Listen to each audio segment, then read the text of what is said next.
Saludos, amigas y amigos, te habla Julio Jiménez Hedler en X, en YouTube y en Patreon @JulioCoco, en Instagram @julio.coco. Bienvenido a este beta político sumamente solicitado, sumamente trabajado, sumamente responsable. Y este es el beta político de la pregunta. Porque todos en las calles se está preguntando en toda Venezuela, y cuando hablo de toda Venezuela hablo dentro y fuera del país, porque Venezuela es un pueblo regado por el mundo, pero todos se preguntan qué va a pasar el 10 de enero, que vence finalmente el periodo de Maduro en el poder y debería tomar posesión el presidente electo Edmundo González Urrutia. Esa es la pregunta que todos se hacen, pero en mi opinión es una pregunta incorrecta. Creo que la pregunta correcta es: ¿será 2025 el año de la libertad y la democracia en Venezuela, en nuestro país? Bueno, busca tu café, ponte cómodo, porque intentaré responder esta pregunta y tú y yo sabemos que esto te interesa.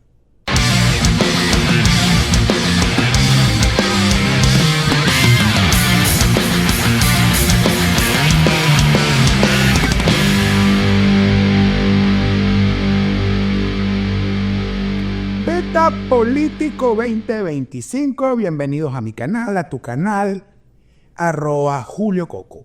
Antes de comenzar, una pequeña reflexión.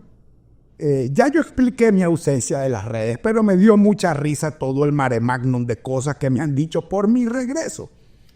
Y me llamó la atención eso de que si tengo miedo o no y esto, y quiero arrancar con una reflexión para todos.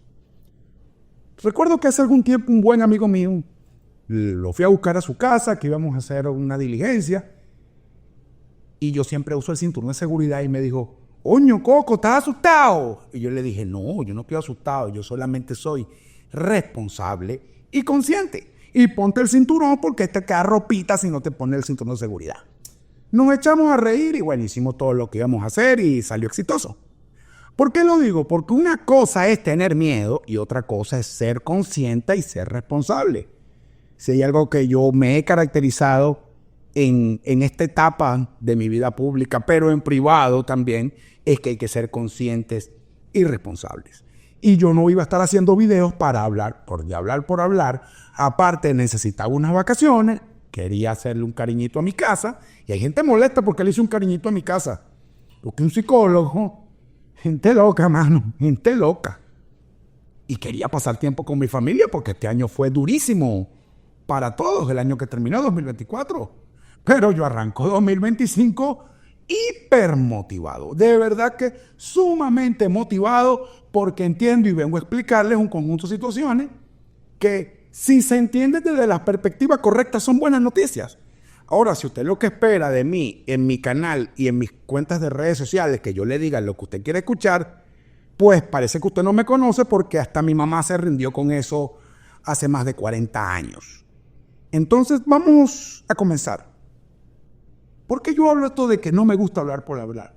Porque no había elementos y eventos que me indicaran con convicción que había cambios entre lo que dije en mis últimos 2 videos de 2024, el del efecto Trump y activos, a hoy.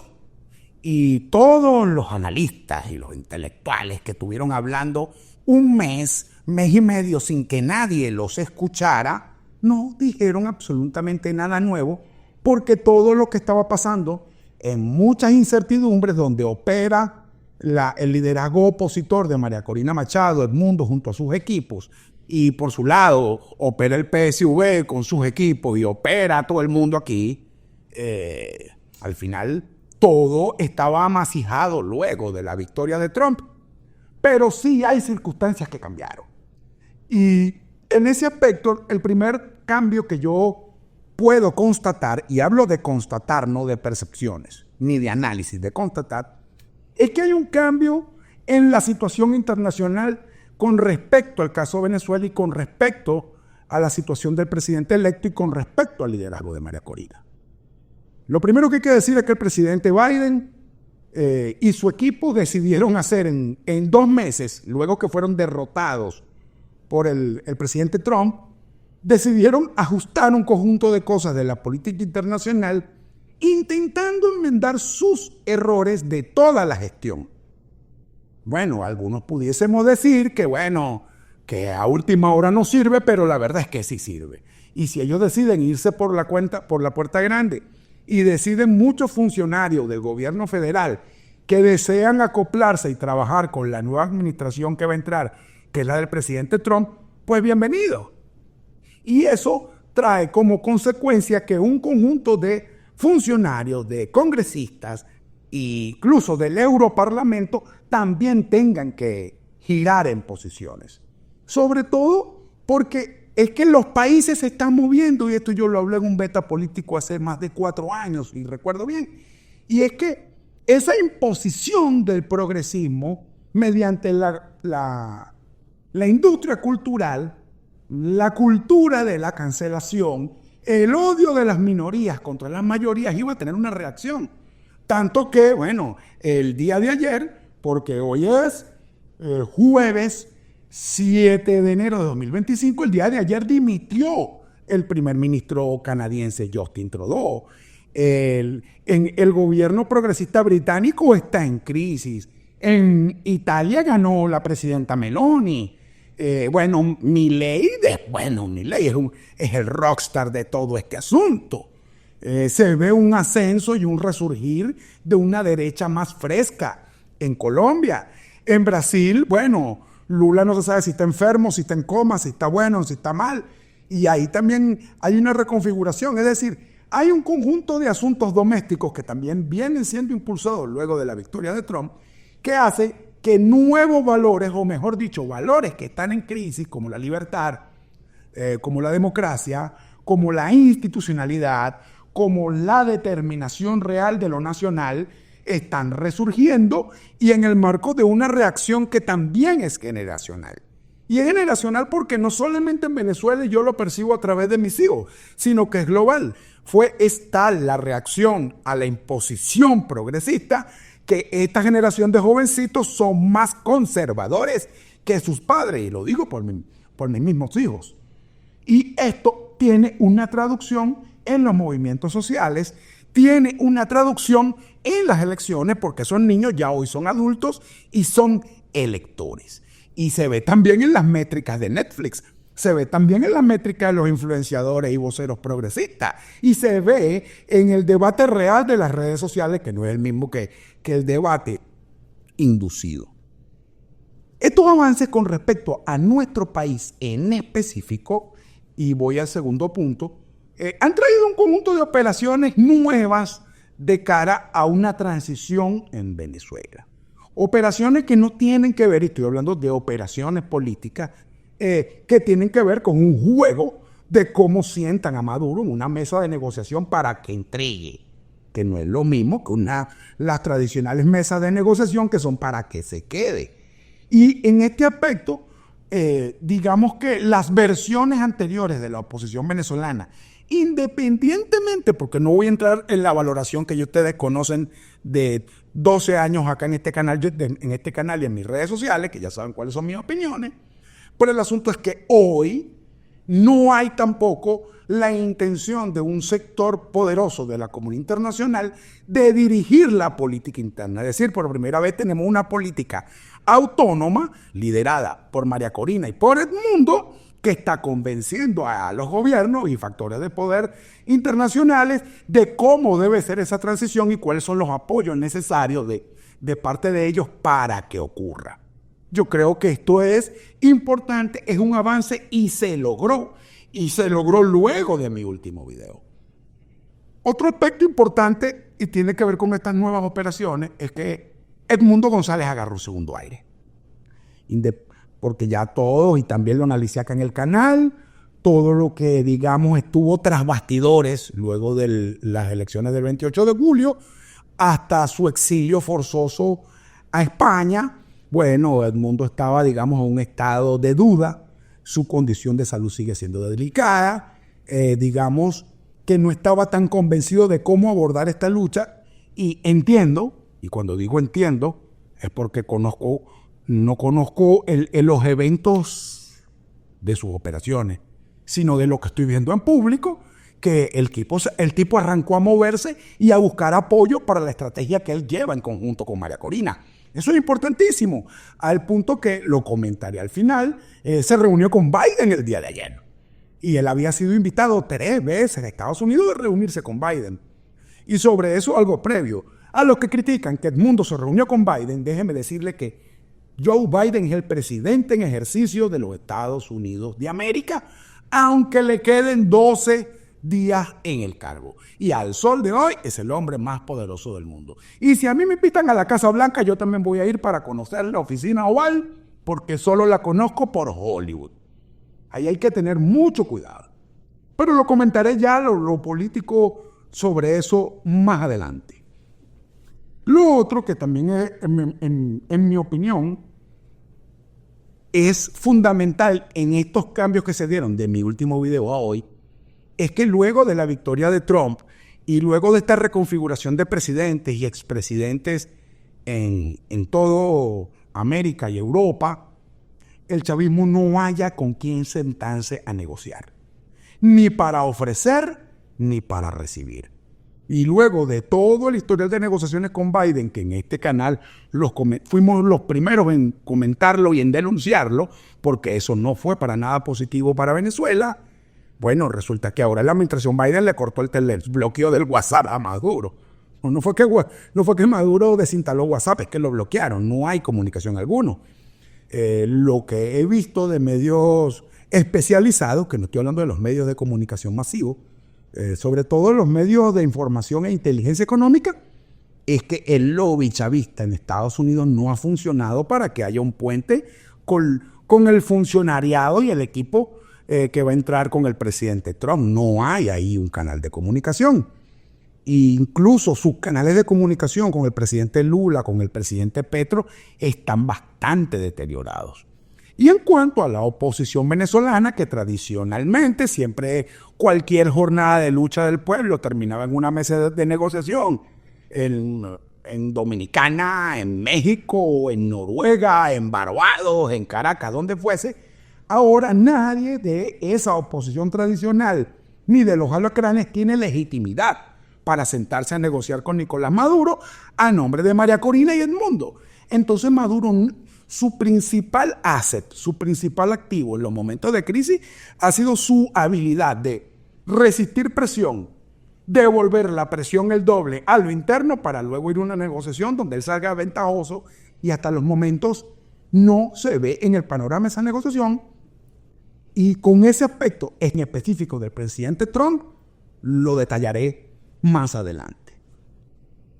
Y eso, bueno, con el agregado es que ya la oposición tradicional venezolana, Capriles, Henry Ramos, Rosales, Julio Borges, están minimizados y sin margen de maniobra estratégica ante el liderazgo de María Corina Machado. Es decir, estamos viendo en acción no solo los resultados del 28 de julio, sino de la primaria.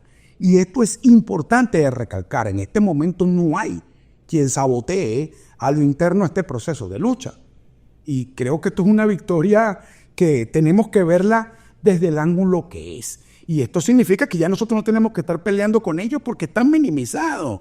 Incluso muchos de los intelectuales que siempre los apoyaron, analistas, periodistas, ya todo el mundo está picándole abiertamente el quesillo a María Corina y a Edmundo por algo simple, ya que ellos no tienen el arrastre y el poder político para negociar y para entregar los deseos de cambio del pueblo venezolano.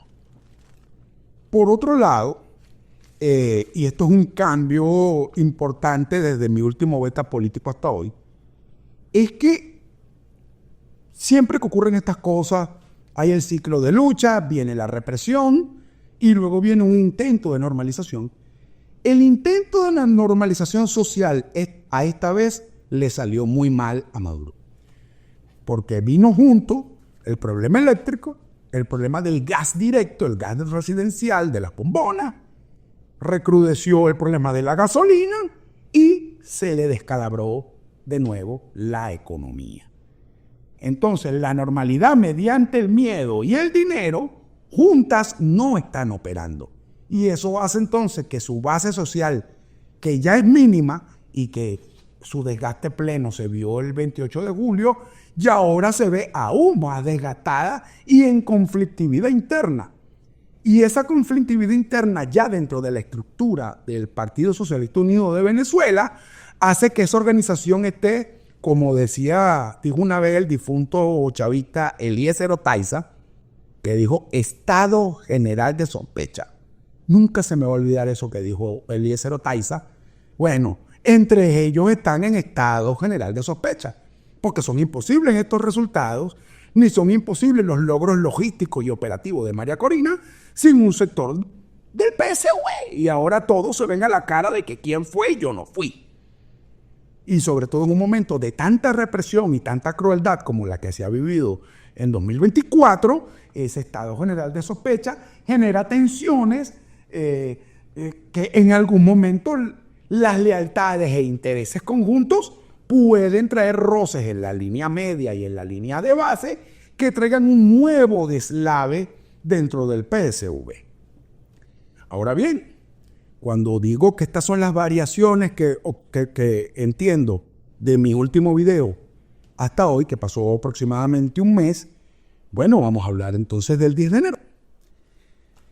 Mire, el problema no es que el 10 de enero Maduro pierde la legalidad, o sea, porque Maduro nació ilegal. Esto no. Y lo que pasó con Guaidó, eso fue un tecnicismo legal. Ahora, ¿qué si pasa el 10 de enero? Que hay una prueba fehaciente, pública e internacional que rompe su hegemonía del poder.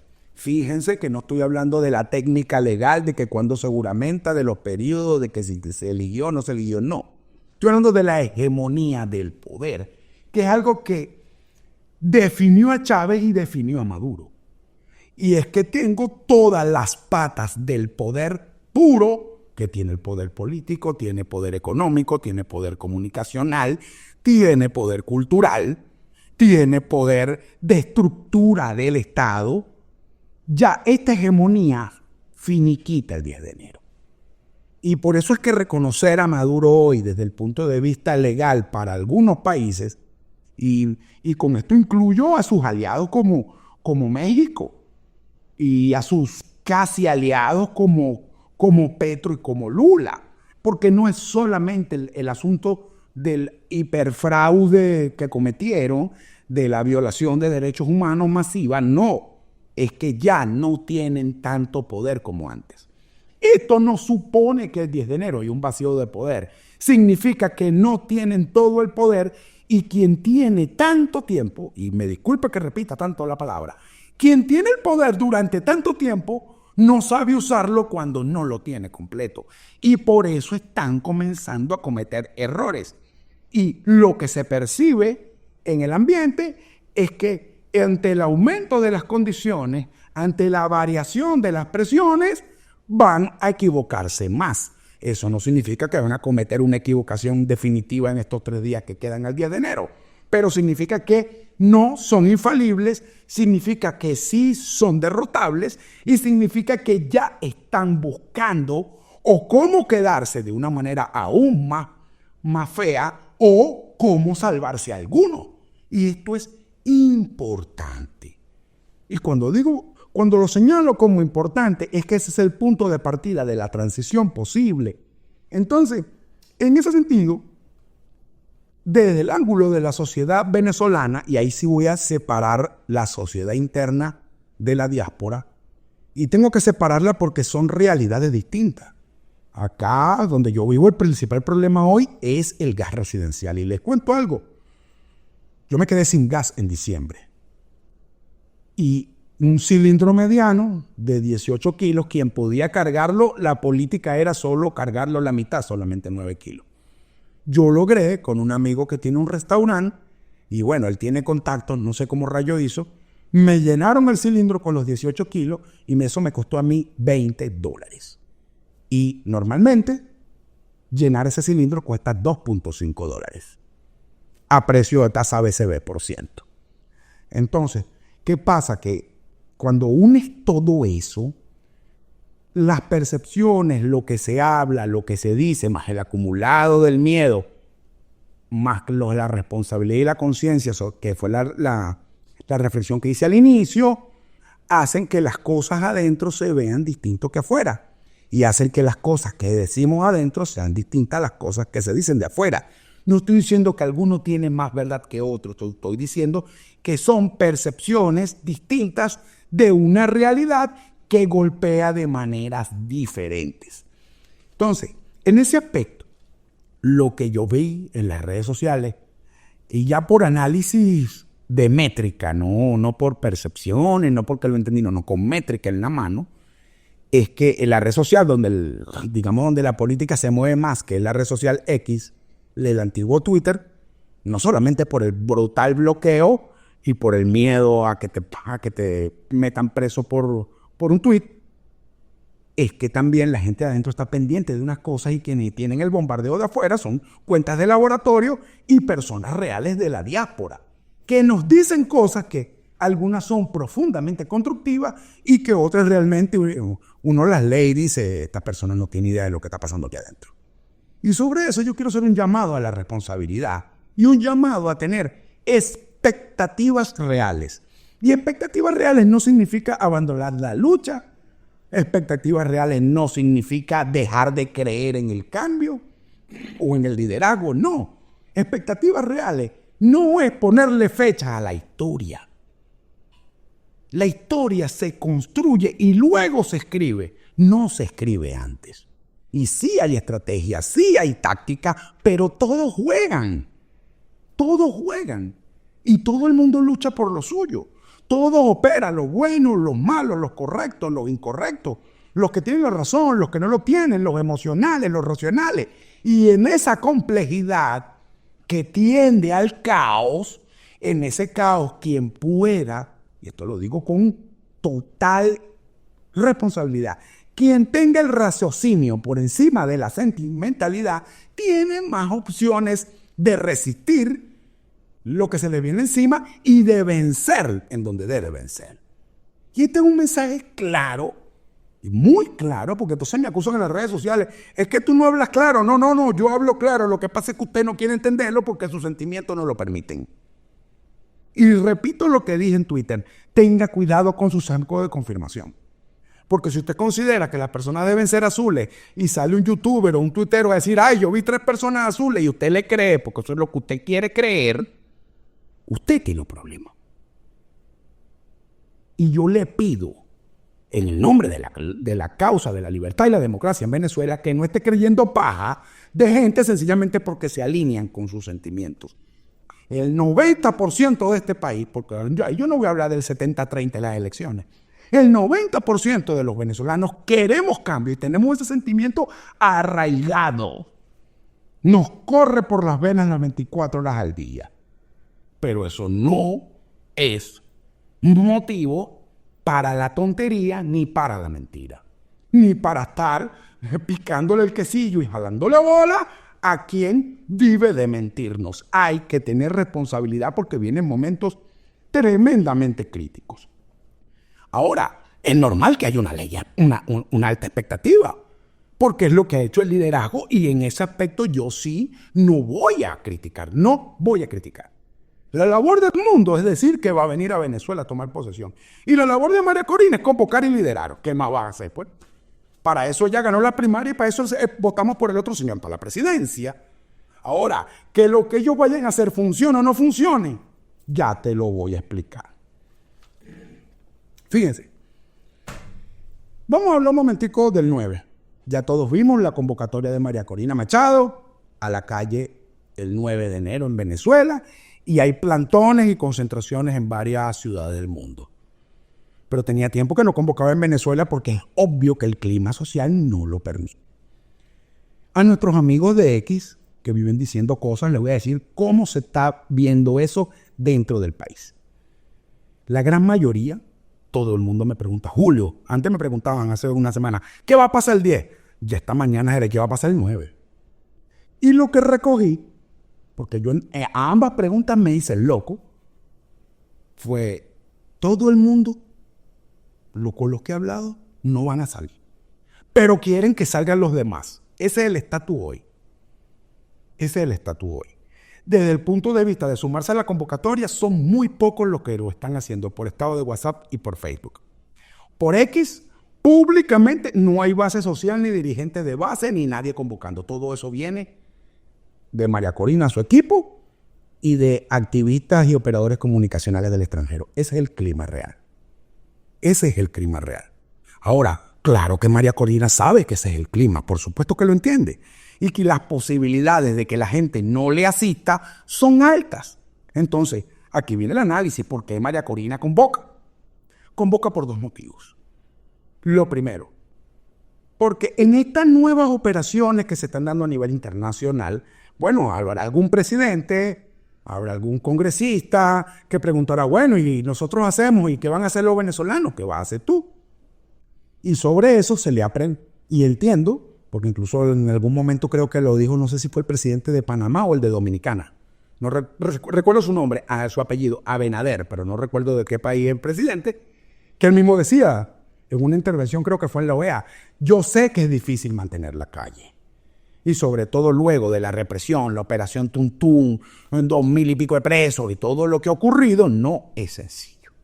Ahora, el solo hecho de que María Corina convoque y diga que va, genera un estado, no solamente a lo interno, genera un estado en el extranjero donde, bueno, como lo expliqué al principio, el mundo está buscando apoyos para una estrategia y bueno, María Corina dice, yo soy la tipa de la estrategia y lo demuestra con una convocatoria independientemente de que la gente vaya o no.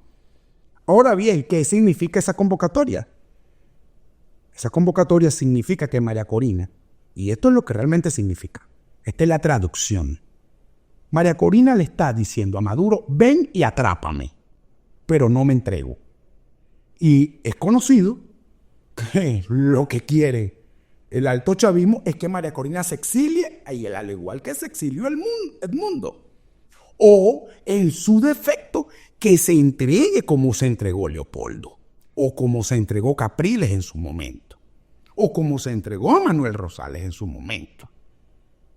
Entonces, cuando María Corina no obedece la estrategia del régimen, sino que impone la suya, genera una incomodidad que no tiene que ver con la movilización masiva que mucha gente quiere que ocurra. No, tiene que ver con cuál es el desafío formal que hace en la política interna a la dictadura y lo que eso irradia a los aliados extranjeros. Entonces, quienes dicen, cónchale, que María Corina es irresponsable al convocar, yo les digo algo.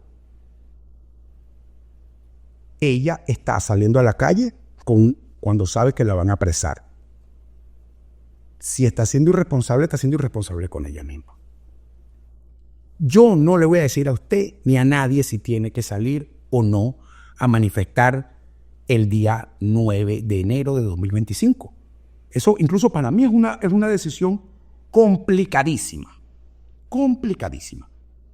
Sin embargo, y quiero hacer esta reflexión, a pesar de que siempre yo culmino mi video con reflexiones, aquí tenemos que valorar, y con esto quiero ser responsable, aquí tenemos que valorar que lo que puede determinar que esas manifestaciones tengan más o menos gente, porque masivas no van a ser, a que no vaya básicamente nadie, es que ocurran cosas antes que le metan el germen a la población de que la victoria es pronta o de que no serán reprimidos. ¿Cuál puede ser ese evento público que haga que la gente perciba que es ya, que si sale a la calle esto se acaba en menos de una semana, o que le dé garantías de que no serán reprimidos? No lo sé, no tengo la respuesta a esa pregunta. Y espero que María Corina como convocante la tenga. Espero que la tenga. Espero que la tenga. Ahora, ante esto, ¿qué va a hacer Maduro y Diosdado? No lo sé tampoco, porque la apuesta de María Corina es alta. Y es el preámbulo a lo del 10, sobre lo cual, bueno, ya sabemos que Edmundo González tiene más de 45 días diciendo que él va a venir a Venezuela a juramentarse. Sobre eso, mi posición, y al igual que la de mis últimos dos videos, no ha variado. Edmundo González no va a tomar posesión de la presidencia de Venezuela el día 10 de enero. Eso no es cierto. Y yo conozco gente que si eso no ocurre, o se van a ir del país o puede ocurrir una desgracia. Y cuando lo dije en aquel momento, mucha gente me atacó. Sé que por decirlo ahora me van a atacar, pero quiero decirles algo. Y de corazón, por la calle del medio. Yo no puedo cargar en mi conciencia decirle a la gente que tiene fe en que algo va a pasar en una fecha específica y que si eso no ocurre por estar en estado psicológico complicado, tomen malas decisiones por una palabra que yo dije. Y yo sé que, si bien es cierto, no son muchos, pero hay algunas decenas de personas que toman decisiones de vida por lo que yo digo. Y yo no, si por una palabra mía, una persona toma una decisión que tenga un alto costo, yo me voy a sentir mal. Y ahí yo entiendo que las redes sociales, que la comunicación, que el periodismo depende de eso. Depende de que alguien diga algo y que todo el mundo lo crea y eso genera clics o genera que sintonicen su programa, se genera el enganche, entonces tú le dices a la gente lo que quiere escuchar, esa gente se siente feliz escuchándome. Ese no soy yo. Y no voy a cargar en mi conciencia con eso. No puedo. No puedo. No me voy a parar aquí a decir esa mentira. Sin embargo, con respecto a lo que dije en mi último video hasta ahora, bueno, en aquel momento lo dije hace mes y medio, que iba a venir con unos expresidentes y que no lo iban a dejar entrar. ¿Qué cambió? Un pequeño bemol. La reunión con Biden. No es lo mismo hablar eso formalmente con el presidente de los Estados Unidos en ejercicio que no. Porque entonces hay que hablar un poquito de la gira de Edmundo en América, porque él estuvo concentrado en Europa. Se vino, fue a hablar con Milei, luego fue a Uruguay y habló con el paraguayo. Y de ahí se fue para Estados Unidos, se reunió con Biden y se reunió con congresistas republicanos. Muy importante esta parte, ahora vamos a entrar en esto. De la reunión con Biden salió el reconocimiento político y legal a la presidencia electa de Edmundo González. Cosa que desde la perspectiva de muchos tardó demasiado. Pero también Edmundo tardó demasiado en ir a Estados Unidos. Y los que critican, y esto es un mensaje a los habladores de paja profesionales, a los que critican que Edmundo fue a hablar con Biden, eso debía hacerse. Y es más, mi crítica es que tardó mucho. Podía reunirse, entonces los que critican, es que no se reunió con Trump. No puede reunirse con Trump ni con postulados a funcionarios, porque esos funcionarios no solamente es que tienen que esperar que Trump agarre la presidencia, es que tienen que ser algunos de ellos aprobados por el Congreso. Ahora, ¿por qué si se pudo reunir con congresistas? Porque ya están electos, porque están en funciones y sus funciones legislativas mediante la ley le permiten hacerlo. Con este detallazo, en esa reunión estaba Mike Waltz, de quien hablé en mis últimos 2 videos, que es el próximo asesor de seguridad nacional de Trump. Pero como él es congresista o senador, no recuerdo bien, él estuvo en la reunión. Y para mí esa foto es igual de importante que la de Biden. Entonces, cuando los tontos preguntan, oye, ¿que tú no hablaste con Trump? Habla con su próximo asesor en jefe de seguridad nacional. O sea, ¿con quién más quería que hablara? Y no el senador Marco Rubio, que va a ser el próximo jefe del Departamento de Estado, entiendo por sus mismas comunicaciones públicas que tenía una agenda muy apretada y no pudo estar en Washington el día de ayer. Entonces, yo también pido un poquito de desindereces, porque lo que sí entiendo es que mucha gente que ve muy raro todo esto del 9 y del 10, al ver a Edmundo en Washington, agarró y respiró un poco. Y eso es importante. Eso es importante. Ahora, de bajada, entiendo que va a ir a Panamá, Edmundo, y supongo que desde ahí es donde va a despegar el aeroplano para intentar entrar a Venezuela. Despegar a ese avión, entrar a ese avión, no lo sé. Lo que sí sé es que lo están intentando. Y en este respecto quiero hacer en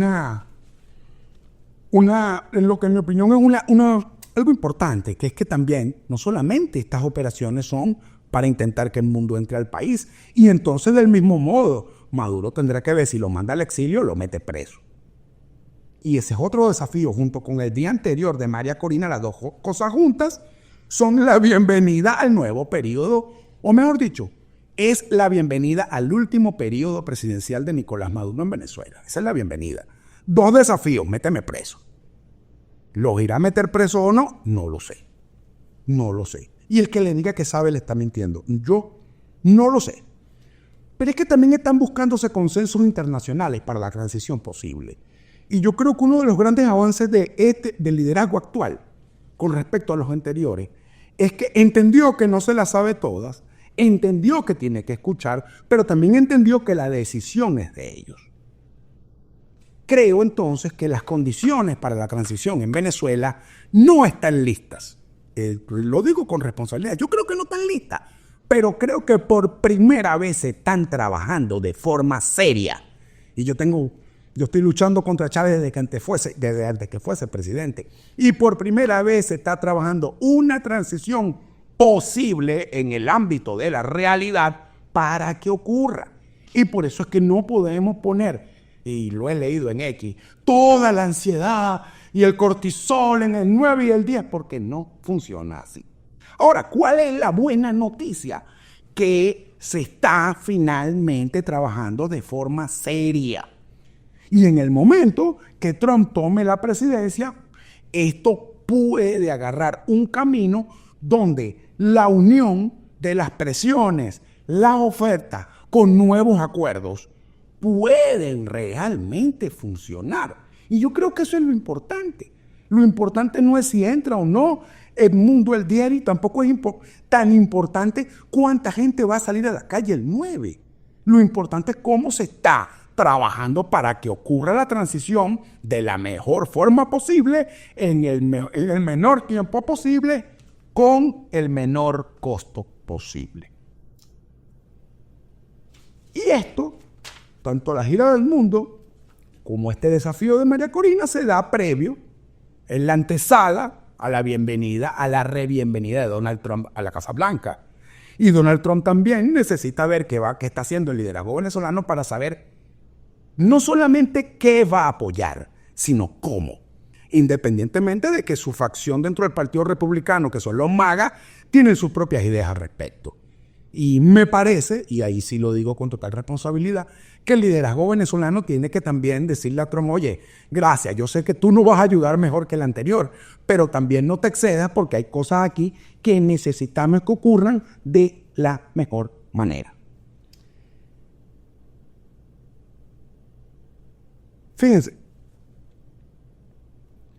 algo importante, y esto tiene que ver tanto con Trump como María Corina con el mundo, es que he leído en las redes sociales y sobre todo a unos tipos que se creen que están por encima del bien y el mal, unos tipos que no tienen inodoro en su casa porque ellos no hacen pupú de lo perfectos e inmaculados que son, ¿entiendes? A ellos nunca les dio lechina, ellos nunca han vomitado, ellos nunca les salió un moquito ni les sale cera en el oído porque son perfectos, puros y castos. Gente loca, mano, gente loca. Que quieren hacer ver que esto es más de lo mismo y no es. No es. Y me tomo un cafecito ya va.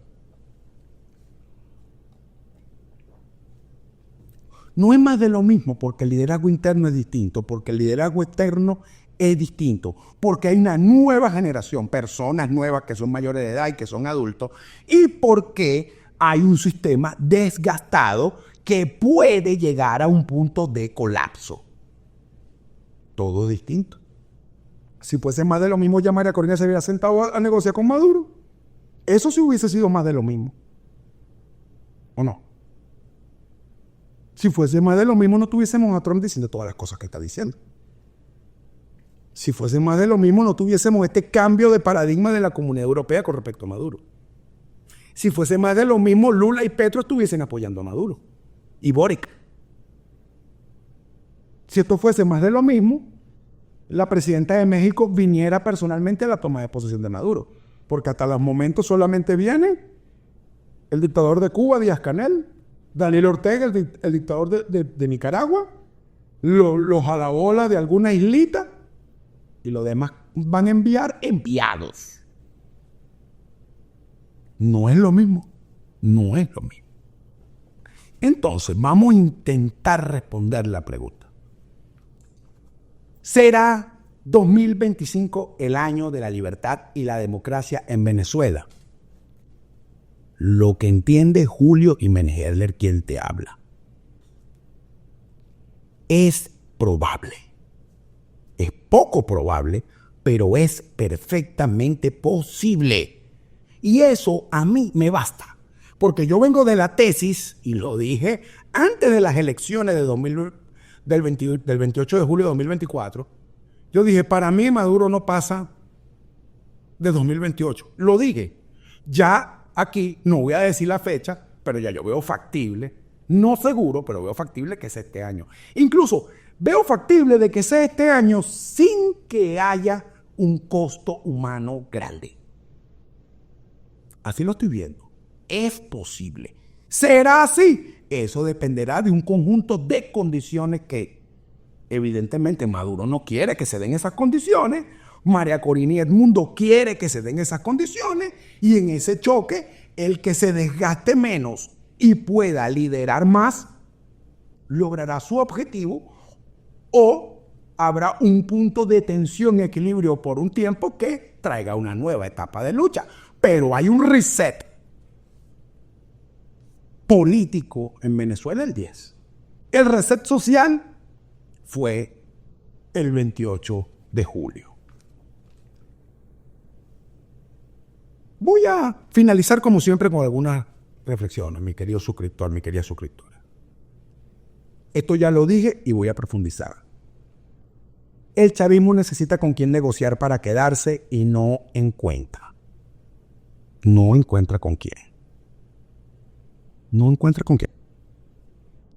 Y eso trae consecuencias muy negativas para ellos y algunas consecuencias más pequeñas, pero que también paga toda la sociedad venezolana, porque al final en Venezuela casi todo es importado y hay que ver cómo va a operar esto si nadie quiere sentarse con Maduro a llegar a acuerdos para sostener al Estado. Y ahí no voy a hablar del Estado chavista, sino del Estado venezolano. Y eso puede ser un factor que traiga aún más desgaste dentro de las bases del Partido Socialista Unido de Venezuela. Segunda reflexión. Hay una caterva de idiotas intentando convencernos de que Trump, cuando agarre, se va a negociar con Maduro para que Maduro se quede. Mi querido suscriptor, mi querida suscriptora, no. La única negociación que Trump y su equipo pueden hacer con Maduro es para que se vaya. De resto, Trump le va a dar órdenes a Maduro. Y si Maduro no cumple las órdenes, él le va a hacer presión. Esa va a ser la política Trump de Venezuela. Ahora, ¿es posible que Maduro se convierta en un lacayo de Trump? Lo dudo. Lo dudo. Pero olvídense que Trump se va a sentar con Maduro a darle lo que Maduro pida, tal cual como lo hizo Biden. Eso no va a pasar. Y con el detallazo de que en el equipo de altos funcionarios para asuntos internacionales de la próxima administración, todos le tienen hambre a la dictadura chavista. Y dentro del Congreso de los Estados Unidos, hoy de mayoría republicana, pasa algo similar. Ni hablar todavía de la Corte Suprema de los Estados Unidos, porque el día de ayer, 2 estadounidenses que fueron presos políticos en Venezuela demandaron a Nicolás Maduro por tortura. Y eso va a escalar. Eso va a escalar. Tercera reflexión. La ola migratoria. Viene una nueva ola migratoria en Venezuela porque hay personas que, por más que yo lo diga, y yo sé que un video exitoso mío no lo ven 200,000 personas. Y de esas 200,000 personas, 100,000 están afuera. Y ni de cerca va a llegar a 50,000, yo lo sé. Pero hay gente que cuando pase lo que va a pasar, y es que Edmundo no tome posesión de la presidencia de la República, el día se van a ir del país. Esto es un asunto que va a afectar a otros países y lo saben. y que María Corina y Edmundo lo dijeron en campaña electoral previo al 29 de julio, el 28 de julio. Yo quiero enviarle un mensaje a la gente. Si usted quiere emigrar de Venezuela, lo cual es perfectamente válido y respetable, hágalo planificadamente, ordenadamente, legalmente, independientemente de lo que pase en enero en Venezuela. Si usted no quiere abandonar su país, no quiere abandonar nuestro país, no lo piense más, planifique, trabaje, haga lo necesario, sea responsable, sea consciente y quédese. No deje su decisión de vida por una vorágine política que uno ni siquiera sabe cómo comienza, mucho menos sabe cómo ni cuándo va a terminar. No dejes tu vida en manos de los vaivenes de la política. Esto lo quería y lo de verdad que lo necesitaba decir porque me lo han dicho tanto por WhatsApp y en la calle, que es así. Y me voy a despedir con una frase que me ha estado resonando mucho. Y la escribí. Incluso la escribí. Y a partir de ella fue que hice el video y no al revés. Y tal vez me haga una franela con ella. Y me despido con esto. La pasión y el desespero por la libertad son peligrosos si no tienen raciocinio. Repito, el deseo y la desesperación por la libertad pueden ser nocivos si no se acompañan de raciocinio. Yo entiendo que ya comenzó una etapa emotiva y que con el pasar de las horas será mayor. Lo entiendo bien, ya yo sé, como lo dije el otro día, lo que pasó en el Cocoverso, gente que no podía dormir si yo no hablaba, hasta tuve que hablar del cortisol. No voy a repetir eso porque ya lo dije. Pero cuídese de sus sentimientos y cuídese de quien le induce sentimientos. Es momento de mucha reflexión, porque solo la paz del raciocinio nos lleva a estrategias victoriosas. Te habló Julio Jiménez Hedler en X, en YouTube y en Patreon, @JulioCoco, en Instagram, @julio.coco. Por favor, regálame un like, comenta, ayúdame con el algoritmo. Muchísimas gracias.